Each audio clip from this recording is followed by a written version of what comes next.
आकांक्षा विक्रम से बहुत प्यार करती है, लेकिन विक्रम सिमरन से प्यार करता था।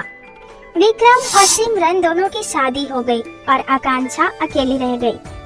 आकांक्षा विक्रम की शादी से बहुत गुस्सा थी। तभी एक दिन आकांक्षा, अब तो बहुत हुआ, मैंने इतने दिन तक विक्रम को दिलो जान से चाहा है और उसने मेरी आंखों के सामने उस दो कौड़ी की सिमरन से शादी कर ली। इसका बदला तो मैं लेकर ही रहूंगी, चाहे कुछ भी हो जाए। आकांक्षा विक्रम और सिमरन की जिंदगी को तबाह करने का तरकीब सोचने लगती है। तभी उसी वक्त उसकी सहेली काजल आती है। क्या कर रही है आकांक्षा? बहुत गुस्से में लग रही है, क्या बात है? तू कब आई पता ही नहीं चला, आना बैठ। लेकिन बात क्या है, तेरे चेहरे पर इतना गुस्सा क्यों है? तुझे तो पता है ना काजल, मैं विक्रम को कितना पसंद करती थी, लेकिन उसने मुझसे शादी ना करके उस सिमरन से शादी कर ली। बस इसीलिए मुझे बहुत गुस्सा आ रहा है। बस इतनी सी बात है यार, मैं हूँ ना वो दोस्त किस काम का जो दूसरे दोस्त का प्रॉब्लम में सॉल्व ना कर पाए। मेरे पास एक अच्छा तरकीब है विक्रम के पास तुझे पहुँचाने का। कौन सा तरकीब है, जल्दी बताना। विक्रम का छोटा भाई राहुल मेरे भाई का दोस्त है और वो मेरे घर आना जाना भी करता है। क्यों ना तो राहुल को अपने प्यार में घायल कर दे और वो तुझसे शादी कर ले, फिर तो विक्रम तक आसानी से पहुंच सकती है। बात तो सही कही तूने, चल तेरे घर चलते हैं। दोनों स्कूटी लेकर घर की तरफ निकल जाते हैं। Hey guys, subscribe my channel.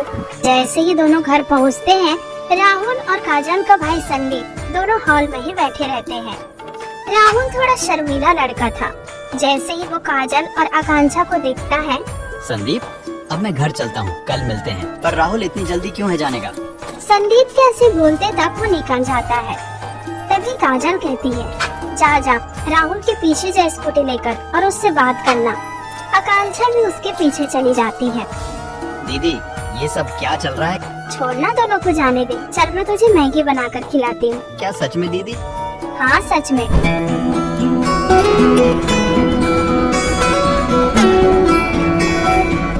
इसके पीछे तो आ गई, लेकिन अब क्या करूँ कुछ समझ नहीं आ रहा है। आइडिया। आकांक्षा स्कूटी स्पीड में भगाती है और थोड़ी ही दूर में जाकर रुक जाती है। वहीं बगल में राहुल अपनी बाइक रोकता है। तुम तो वही हो ना जो मैंने अभी संदीप के घर काजल के साथ देखा? हाँ, मैं काजल की दोस्त हूँ। अच्छा, तुम्हारी स्कूटी को क्या हुआ है?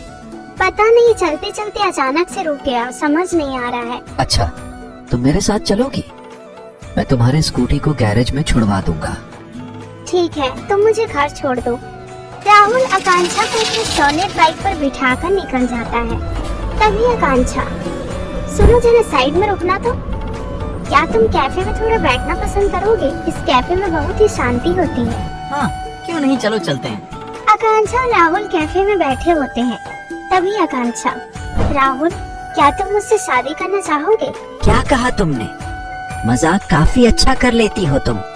मैं मजाक नहीं कर रही हूँ, सच कह रही हूँ। क्या तुम मुझसे शादी करना चाहोगे? राहुल तभी मन में सोचने लगता है, घर के लोग भी बार बार मुझे ताना मारते रहते हैं कि शादी कर ले, और ये दिखने में भी उतनी बुरी नहीं है। तभी राहुल कहता है, तो क्या हम मंदिर में शादी करें?